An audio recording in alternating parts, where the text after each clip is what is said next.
Assalamualaikum warahmatullahi wabarakatuh. Ya Rabbi bil shawab la maqasidana waghfir lana ma madha ya wasi'al karami.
Semoga semuanya dimuliakan Allah Subhanahu wa taala.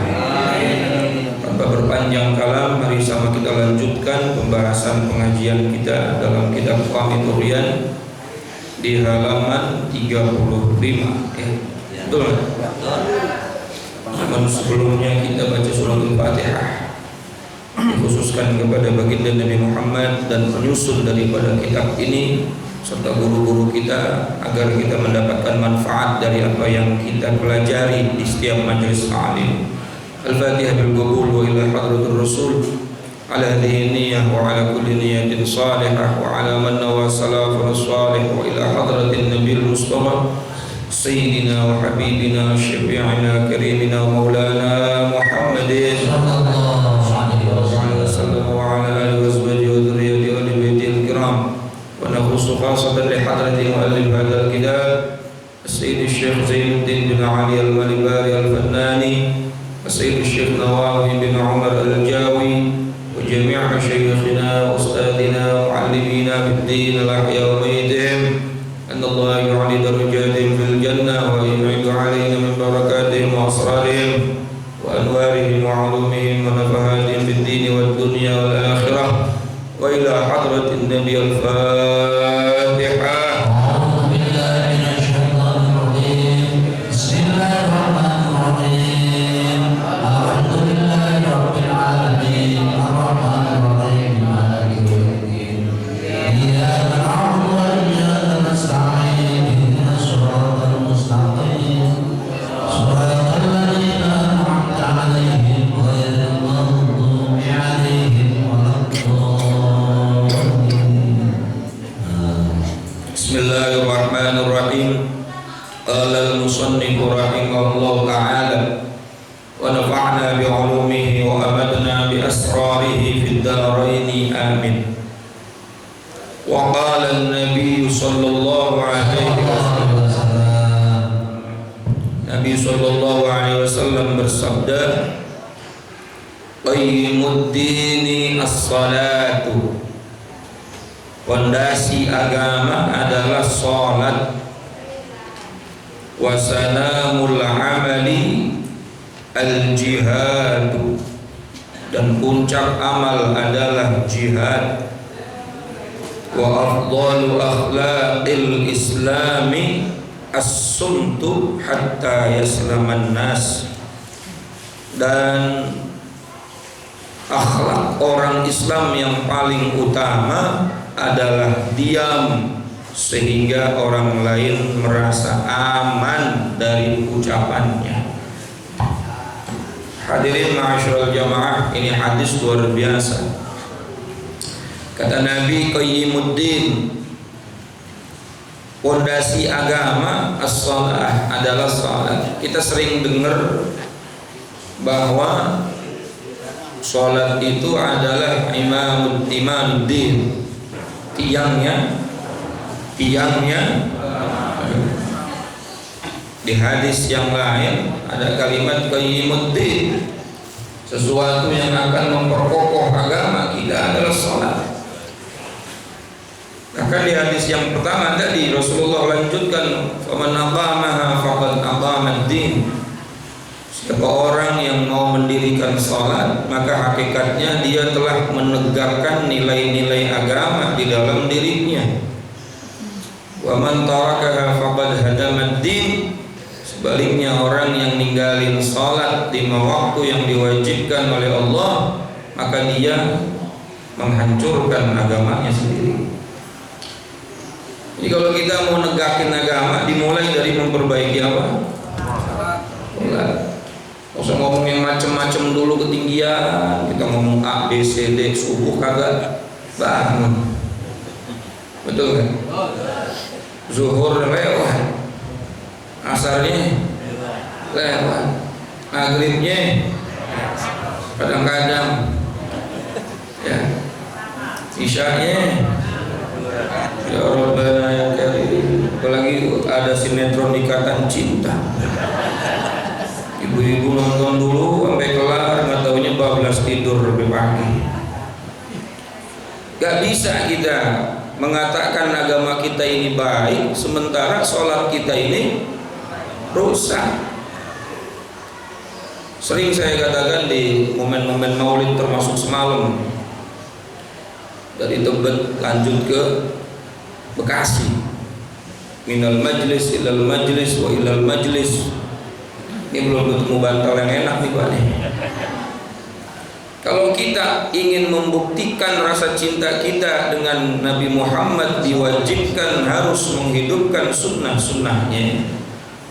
Bukti kecintaan kita kepada Rasulullah, kita wajib harus menghidupkan ajaran-ajaran sunnahnya. Seperti kalau makan jangan diri, kudu duduk. Kalau minum duduk, masuk WC kaki kiri. Itu bukti cinta kita tuh. Kita buktiin yang kecil-kecil kayak gitu. Kalau yang sunnah kudu dibuktiin, apalagi yang wajib, kan gitu. Ngakunya cinta sama Nabi, Nabi subuh orang, ya Rasul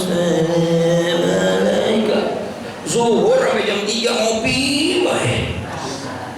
bagaimana Nabi mau melihat kita ya Rasul? Betul kan? Ini bukan buat saya, buat saya ini Pak. Khawatirnya mau rusak kayak bener aja. Saya mau coba bacain hadis.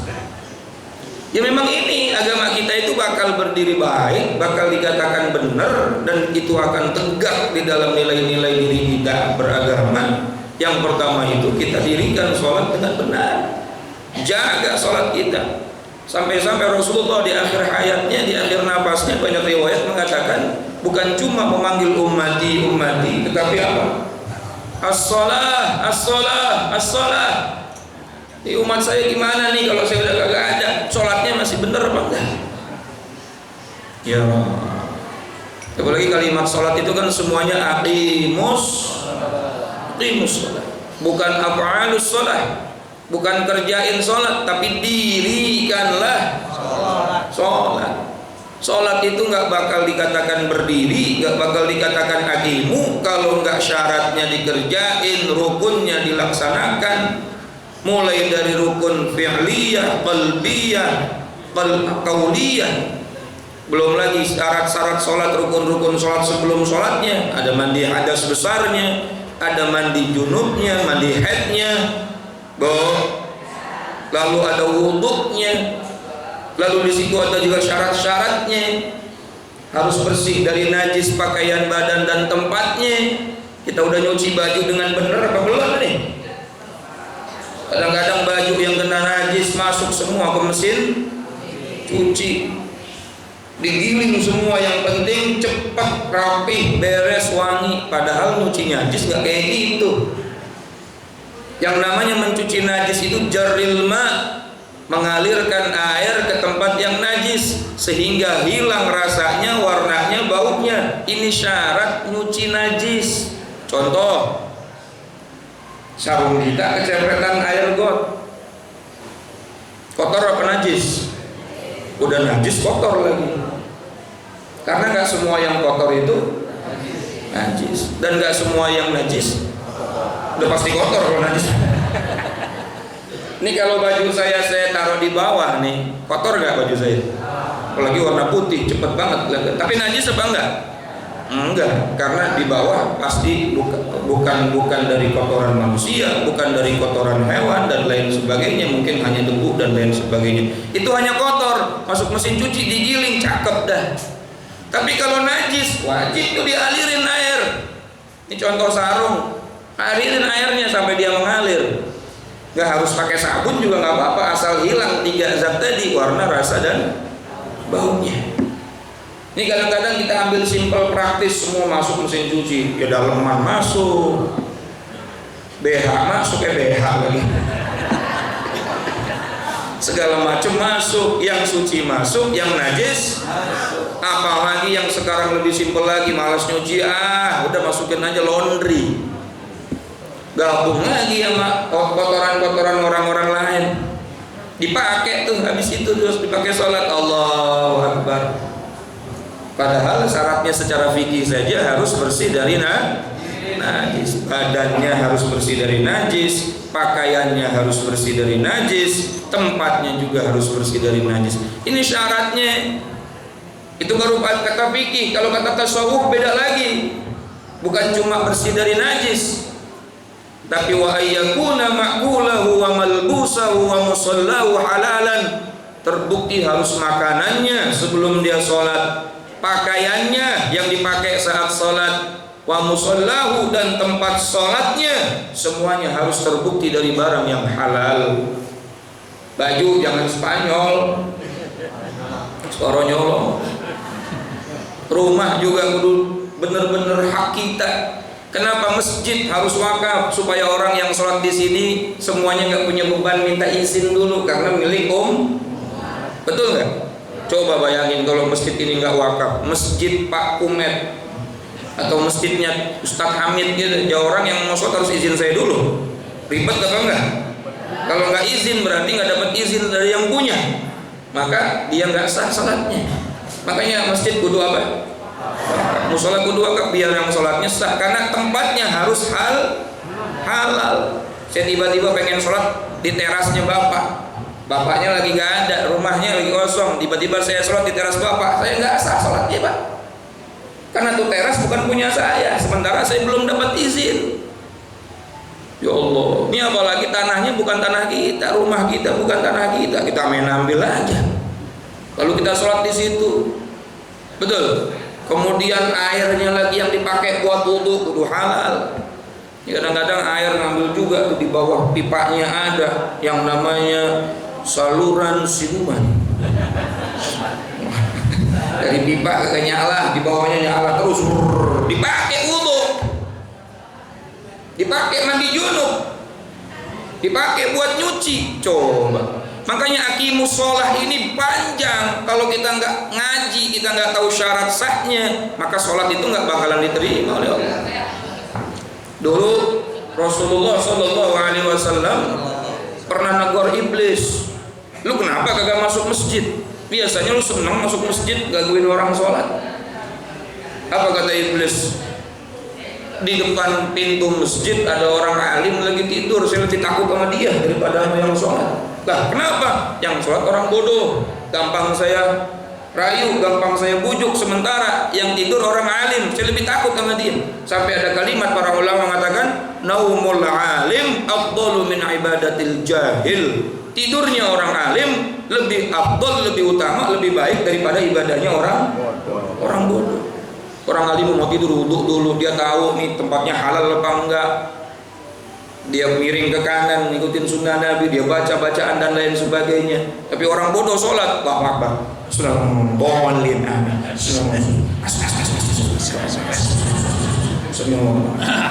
lagi hari Minggu, ya ibu-ibu hari Minggu sholat mikirin arisan ntar siang. Allahu Akbar, Bismillahirrahmanirrahim. Ini arisan di rumah saya nih. Masakan apa yang enak ya? Nasi uduk atau opor ayam ya? Iya kan aku dua, iya kan nasta'in. Opor ayam ribet lah, mendingan beli pecel ayam aja udah. Lagi sholat mikirin. Maka aqimus sholat ini penting. Maka meskipun kita nggak sempurna dalam melaksanakan sholat, terus sempurnakan dengan terus menuntut ilmu. Setelah kita tahu, kita terapkan dalam sholat kita. Ayo kita mulai sedikit-sedikit. Dimulai dari syaratnya secara fikih, rukunnya secara fikih, lalu masuk lagi syurutul liqabulis shalah. Karena kalau fikih itu hanya menerangkan perkara-perkara yang mengesahkan. Awas nih. Perkara-perkara yang tetapi kalau tasawuf adalah perkara-perkara yang menerima, yang diterima. Makanya ada syurutul liqabulis shalah, ada syurutul sihhatis shalah. Syarat sahnya sholat, ada syarat diterimanya. Kalau syarat sahnya sholat ya mandi junub, ngilangin hadas kecil, hadas besar, ngilangin najis dan seterusnya. Betul. Tapi kalau syarat diterimanya sholat, ya kudu halal makanannya, kudu halal pakaiannya, kudu halal tempat sholatnya. Belum lagi wa ayyahdura qalbahu fiha, dia wajib harus menghadirkan sebenar-benarnya, mengusahakan dari mulai takbir sampai salam hadir hatinya. Ya enggak 100%, 50% lah kita belajar. Jangan sampai dari takbir sampai salam yang dipikirin bukan bacaan sholat, bukan gerakan sholat, tapi di luar sholat. Ini supaya sholat kita diterima. Bayangkan bapak lagi ngobrol sama orang tapi bapak nggak fokus, tuh orang yang diajak ngobrol kesel apa enggak? Kan yang ada, ente dari nggak ada, sambil main handphone, kesel nggak pak kira-kira? Ini kita lagi ngobrol sama Allah, kita lagi ngomong Bismillahirrahmanirrahim, tapi pikirannya kemana-mana. Pas ruku, Allahu Akbar, di rokol dibaca apa masih rokol ya? Rakaat terakhir ini 2 apa 3 ya? Betul apa kagak? Pak, itu sholatnya saya kayak gitu, sholatnya saya, bukan ibu, bukan bapak, bukan. Sholatnya ya Allah, ya Rabbana ya Karim. Maka ayo, kata Nabi, pondasi agama, tiangnya agama adalah sholat. Kalau ngaku cinta sama Nabi, ayo sholat dong, jangan ditinggalin ya. Tapi orang-orang ukhuwah mah insya Allah kagak ninggalin sholat ya. Anak-anak kita tuh Pak ajarin, betul. Anak-anak kita, ya Allah, apalagi anak-anak sekarang mah ya Allah, hari-harinya cuma handphone aja. Padahal Nabi udah ngajarin, kata Nabi, adibu auladakum, ajarkanlah kepada anak-anak kalian salah khisalin, 3 perkara. Hubbu nabiyyikum, cinta kepada Nabi. Hubbu ahli baitin Nabi, dan kemudian cinta juga kepada ahli baitnya Nabi, keluarganya Nabi. Diajarin Pak, biar mereka cinta. Jangan yang dikenal cuma artis-artis Korea aja, BTS, Suju, apalah. Sama sholawat kagak kenal, yang dia kenal cuma sorry bang jago, ampun bang jago. Ya Allah, lah bocah kayak gitu kita harapin nanti jadi anak soleh gimana? Wa qiraatil Quran, dan ajarin mereka baca Quran. Kalau kagak diajarin dari kecil tuh anak tuh cucu, Pak, terlambat nanti kita kalau udah tua, kita mati, siapa yang bacain Quran kita kalau kita mati? Betul nggak? Betul nggak? Siapa yang ngadain haul kita? Siapa? Kalau bukan mereka. Ini mau baca Quran kagak bisa. Baca Yasin ini juga, ya Allah, karena lagi acara aja akhirnya dia terpaksa megang Yasin, bacanya kenceng salah lagi. Yasin. Yasin. Nggak ada panjangnya, ada tasjidnya lagi. Anjilal anjijur rohim. Ya Allah. Ya Allah ya Rabbana ya Karim. Salat yang pertama. Kemudian yang kedua, wasanamul amali al jihad. Puncak amal kita ini dari semua amaliyah kita adalah jihad. Apa? Kemarin udah kita bahas, jihad itu jangan konotasinya perang terus. Melawan hawa nafsu pada hari ini, zaman ini, itu jihad paling utama dan paling besar. Bener gak? Jihad ngelawan bantal buat sampai ke masjid ini tuh jihad gede, Pak. Ya Allah, apalagi belum ngopi lagi, udah suara Senin Kemis. Betul gak? Jihad hawa nafsu, jihad melawan hal-hal yang kita kepengenin tapi ada kewajiban yang harus kita tunaikan, maka yang kita senengin kita tinggalin demi untuk menunaikan kewajiban kita kepada Allah. Itu jihad yang utama, ini puncak daripada ibadah. Kemudian yang terakhir, wa afdalu akhlaqil Islam, dan paling utama akhlak di dalam Islam.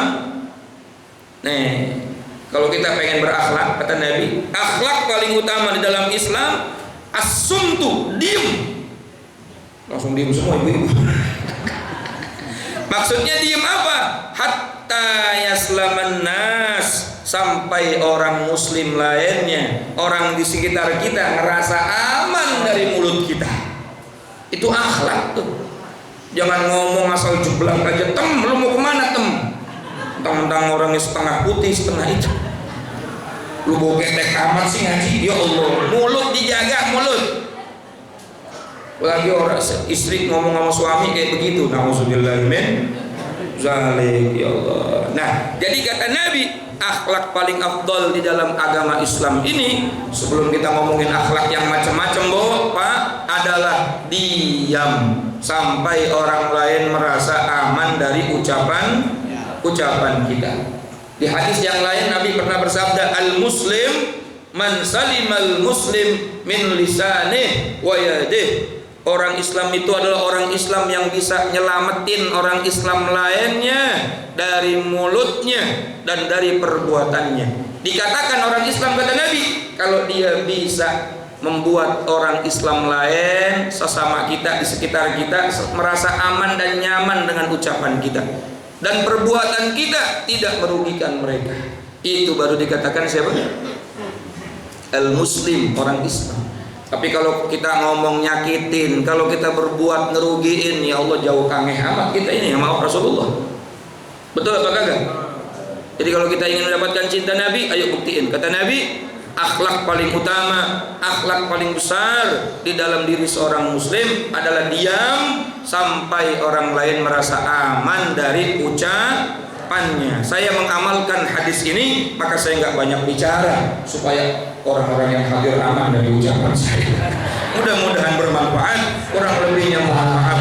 Assalamualaikum warahmatullahi wabarakatuh.